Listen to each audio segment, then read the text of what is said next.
Eh bien, Armand, on ne t'attendait plus. Vous étiez encore au château, à cette heure? La faute au mur d'enceinte qui s'était effondré sur une partie. Il a fallu tout refaire.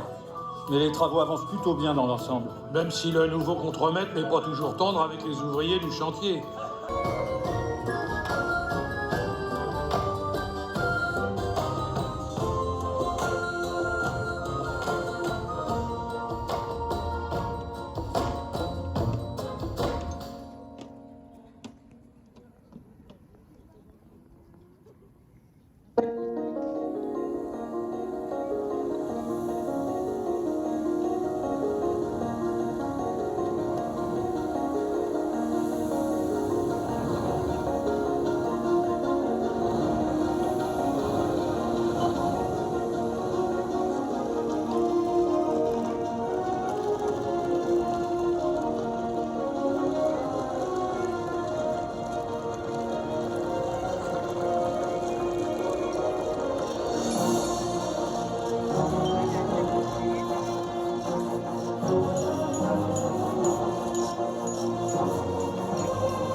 Bonhomme, tu sais bien qu'il est interdit de monter ici. Fais attention, nom de nom. Vous inquiétez pas, monsieur, je connais les lieux. Laisse, Roland, tu l'as pas reconnu. C'est Nicolas, le fils de l'Armand. Toujours à suivre son père, celui-là. Ouais, il se prépare sans doute à prendre la relève de ce cher Raymond de Deux-Est. Alors je m'incline devant notre futur jeune contremaître, qui fera, je l'espère, preuve de plus de largesse pour le petit personnel.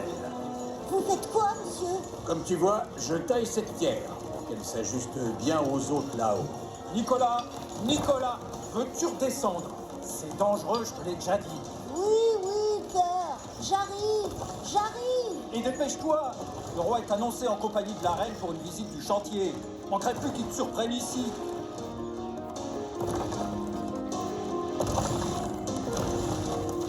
Très chère Anne, saurez-vous me pardonner un jour? C'est encore trop tôt, Charles.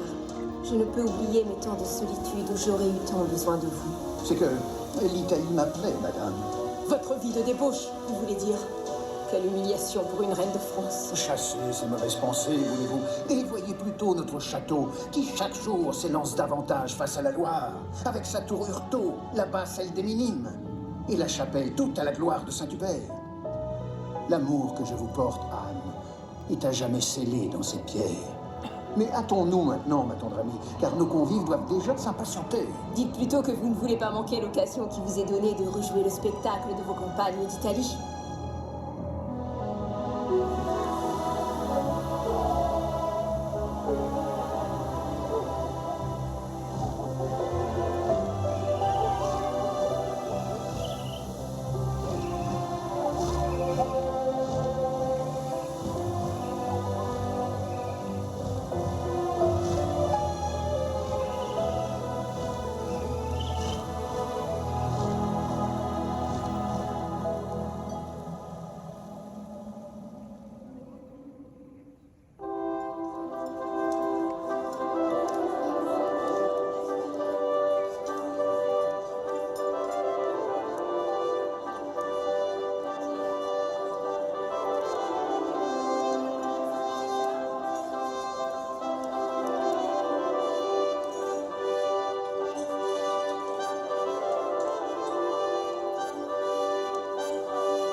Charles VIII vante les beautés de l'Italie qu'il a rapportées de ses victoires. Contez-nous donc l'affaire de Fornoux. Un sourire satisfait éclaire le visage du roi. Fornoux, c'est sa bataille à lui. Je montais le cheval de poil noir qui m'avait été offert. Une bête nerveuse, solide, qui bousculait tout sur son passage. Les Vénitiens furent astucieux. Ils envoyèrent un messager pour proposer de parlementer. En fait, ces fourbes voulaient seulement, par notre réponse, connaître notre position qu'ils devinaient sans nous voir. Sans réponse, je me dresse sur mes étriers et harangue mes soldats en quelques mots. Puis, à mon signal, l'armée s'élance, excitée par mes paroles et mon exemple. Bien que très inférieur en nombre par rapport à nos ennemis, nos hommes se jettent à ma suite avec une audace inouïe dans la mêlée. Et emportent la victoire. Bravo, Majesté. Nous saluons votre courage.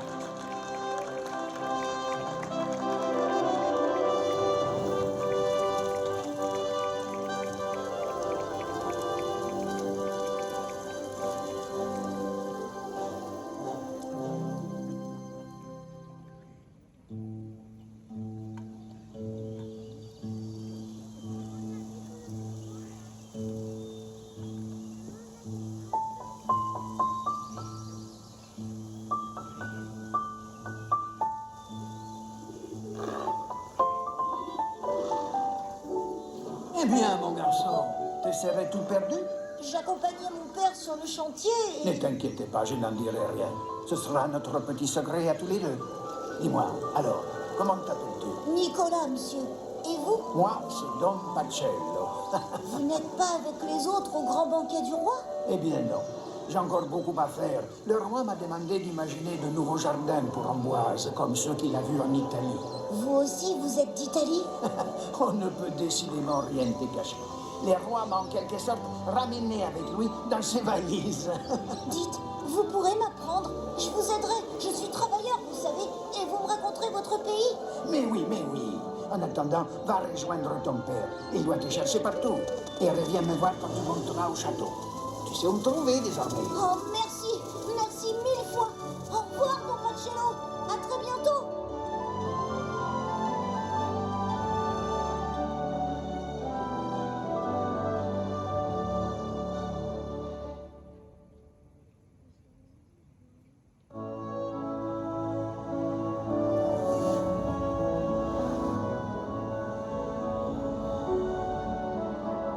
Mais en avril 1498, Charles VIII s'effondre après avoir violemment heurté le linteau d'une porte du château d'Amboise.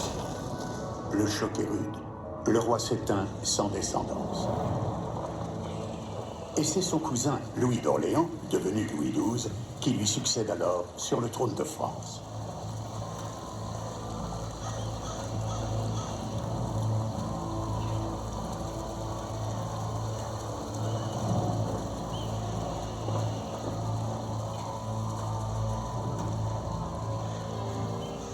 Ainsi, Louis XII souhaite que j'annule son mariage avec sa femme, Jeanne de France. Et pourquoi donc, très Saint-Père? Entendrait-il se remarier? Oui, avec Anne de Bretagne, la défunte épouse de Charles VIII. Il était prévu qu'en cas de disparition de ce dernier, la reine puisse épouser son successeur. Et Louis le sait fort bien. Tout cela ne peut évidemment se faire que sous couvert de ma bénédiction. Et que comptez-vous faire? Ah, j'hésite. Car si Louis n'obtenait pas satisfaction, Anne lui échapperait, et avec elle la Bretagne. Et dans ce cas, le royaume de France s'en trouverait fortement affaibli. Et si vous donnez suite à sa requête? Le roi de France m'assure qu'entre autres agréments, mon fils pourra récupérer le duché du Valentinois. Dans ce cas, vous avez tout à y gagner. Mais vous avez raison. J'annule donc le mariage de Louis XII avec Jeanne de France. Qu'il se remarie avec Anne de Bretagne, si tel est son désir.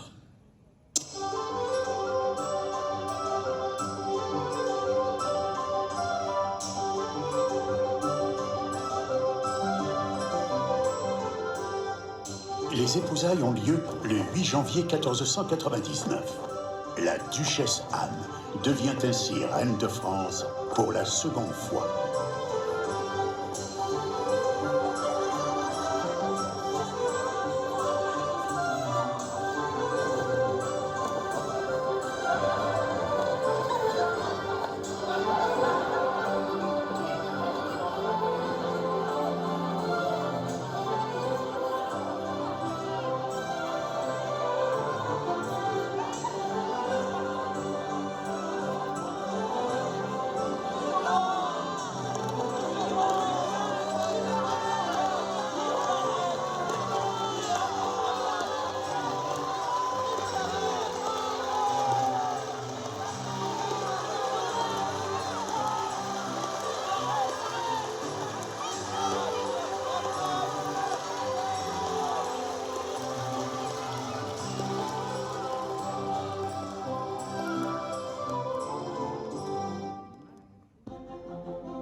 Nicolas, c'est toi. Approche un peu que je te présente quelqu'un. Bonjour, Don Pachello. J'ai rapporté le livre que vous m'aviez prêté. Tous ces croquis de jardin, tous ces parterres, ces miroirs d'eau, ces descriptions d'orangers et de citronniers. C'est fascinant. C'est un peu de mon Italie qui va être ressemé ici, à Amboise. Voici François d'Angoulême. Il s'est installé au château avec sa mère et sa sœur. Et ce n'est pas n'importe qui, pas moins que le prochain roi de France, si jamais Louis XII venait à ne pas avoir d'héritier. Bonjour, François. Ou devrais-je dire, Votre Majesté. Moi, c'est Nicolas.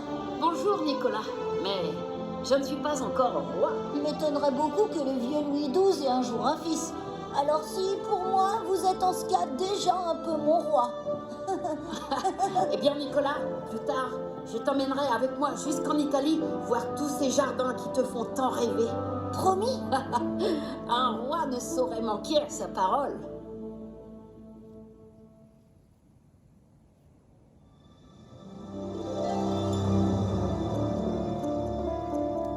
Louis XII a installé Anne de Bretagne au château de Blois.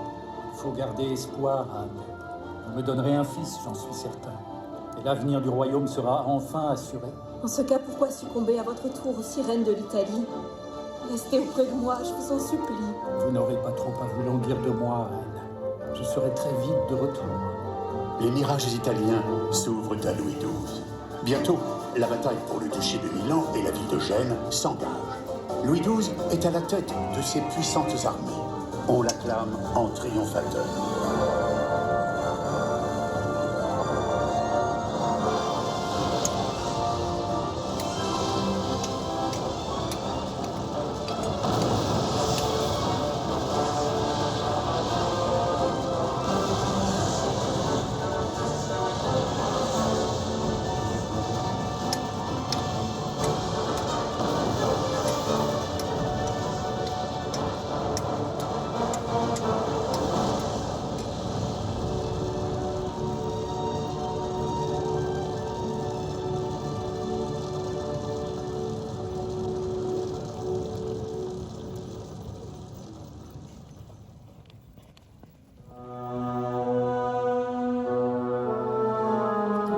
Comment, François?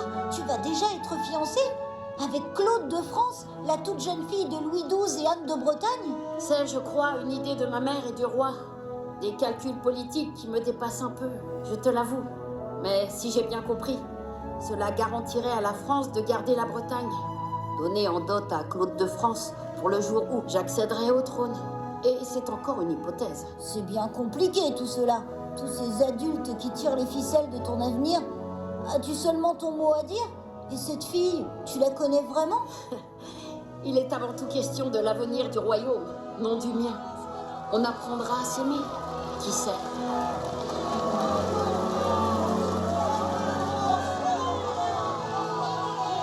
Et c'est ainsi que fut scellée l'alliance entre la maison d'Orléans avec Claude de France et celle d'Angoulême avec le jeune François.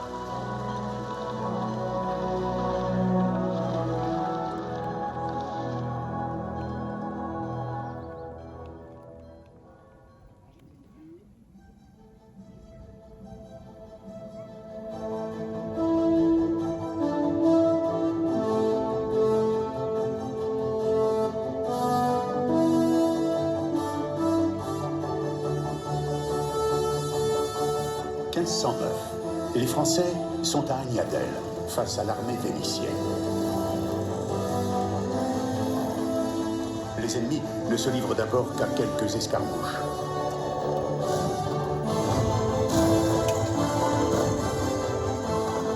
Mais un des chefs vénitiens décide d'attaquer. Le chevalier Bayard fait merveille. Venise est vaincue. Louis XII devient le roi le plus puissant de la chrétienté.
Ah, ce château est décidément le reflet des beautés et de la douceur d'une Italie dont je me prends à mon tour à rêver. Avec tout ce dont Dom Pacello nous a conté, ses fastes, son luxe, ses fêtes, sa musique, ses arts magnifiques, on ne peut que vouloir s'y aventurer.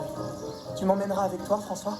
Tu te souviens de ta promesse? Bien évidemment, mais il faut encore pour cela que je sois roi. Ton avènement est proche. Anne désormais n'est plus, et regarde Louis XII. Son déclin est tel qu'il ne tardera pas à la rejoindre. Quelle méchanceté êtes-vous donc encore en train de proférer, vous deux? Aucune, Don Pacello, c'est bien mal nous connaître. Nous louions la grâce et la finesse de vos jardins. Ils sont l'âme de la renaissance de ce château.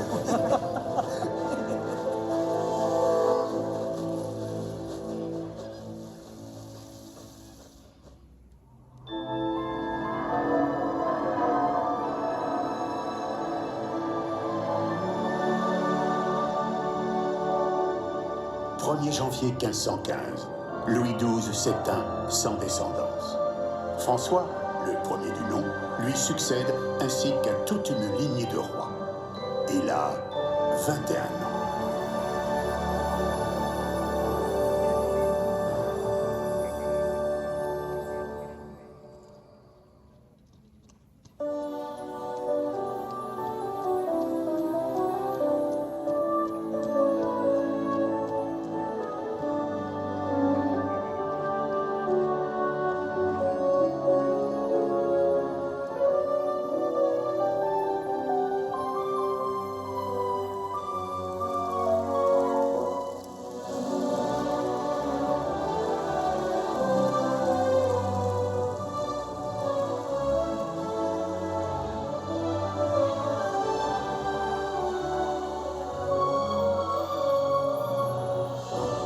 Janvier 1515.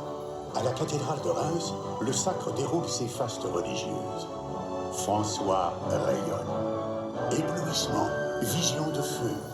La nef s'illumine, hantée d'êtres fabuleux. Et des voûtes sacrées, auréolées d'or et de lumière, descend la mythique salamandre, emblème inaliénable de la famille d'Angoulême, émergeant de son feu éternel.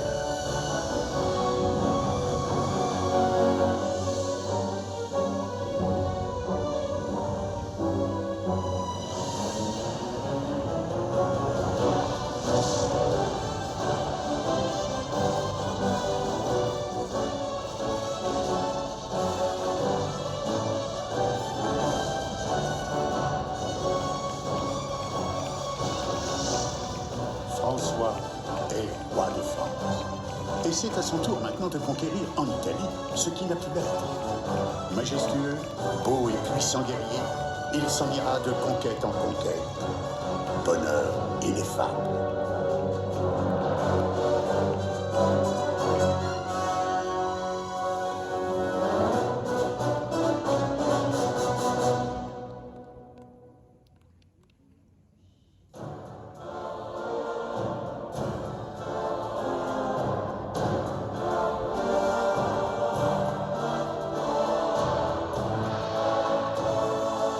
Les coalitions changent, se modifient, et parfois les ennemis d'hier deviennent les amis du moment. De l'autre côté des Alpes, le duc de Milan, le pape, mais également le roi d'Espagne et l'empereur Maximilien, et surtout les mercenaires suisses attendent fermement les armées du roi de France. La grande campagne d'Italie commence. Si je puis me permettre, Majesté, nos ennemis nous attendent au débouché des deux cols habituels, le mont Sny et le mont Genève. Prenons un autre chemin. N'y aurait-il pas danger à emprunter un autre passage? Non, Majesté. Nous trouverons des guides. Les gens du pays connaissent leurs montagnes. La traversée sera seulement plus difficile. L'idée me semble bonne et n'est pas pour me déplaire, monsieur le maréchal. Les splendeurs de l'Italie te tendent les bras, Nicolas, juste à l'arrière de ces montagnes. C'est tous nos rêves d'enfants qui sont derrière ces montagnes, mon roi. D'ici quelques jours, les enseignements de Dom Pacello prendront formidablement vie dans cette terre promise. Alors, délaissant les grands cols, le roi conduit son armée au travers des Alpes par d'étroits sentiers et des pistes escarpées. Le succès est au bout de l'entreprise. La surprise joue son rôle. Toutes les troupes font alors leur jonction à Novare et se placent au nord de Milan, capitale du duché que le roi veut reconquérir. La rencontre avec les Suisses se fera le 13 septembre. Ce sera la célèbre bataille de Marignan.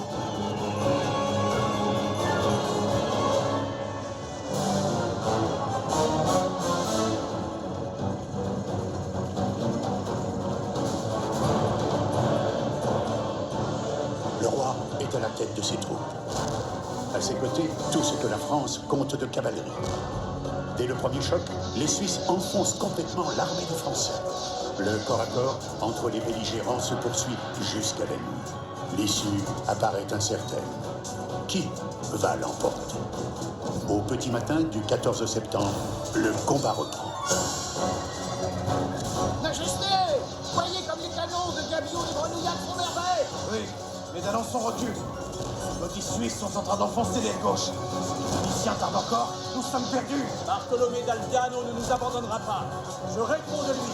Où est Bourbon? Il est là-bas, dans la mêlée, où il se bat comme un vrai chevalier. Allez le prévenir qu'il aille prêter main forte à Alençon. Les Vénitiens, les voilà. Il est temps. Des clameurs s'élèvent dans les rangs des Français. L'arrivée des Vénitiens fait merveille et change radicalement l'issue de la bataille. Attention, sire, gare à vous! Merci, Montmorency. À chasse de revanche.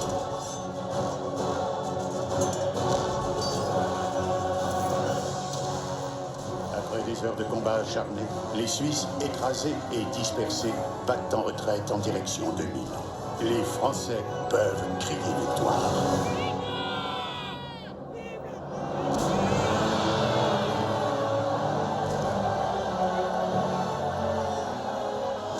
Et tout bien débattu depuis 2000 ans, en ça n'a point été vue une si fière ni si cruelle bataille.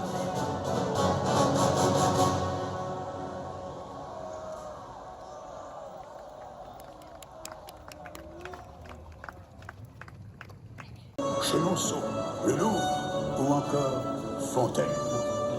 Car la grandeur du royaume, la grandeur de François, se reconnaîtra à la faveur de tous ses exploits.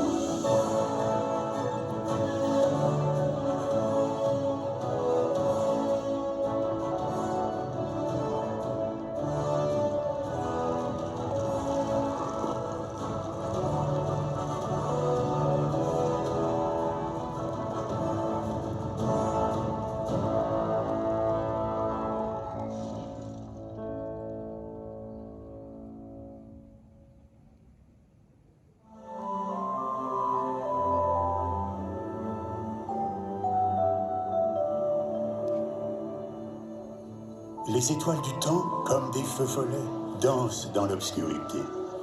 Elles portent en elles l'âme des grands noms qui ont fait l'histoire d'Amboise et de son château. L'âme des humbles également, qui se sont évanouis dans le flot des siècles. Charles VIII, Anne de Bretagne, Louis XII, Claude de France, François Ier, Léonard de Vinci, Don Pacello, mais aussi Nicolas et tant d'autres qui sont retournés dans l'ombre après avoir déversé leur lumière.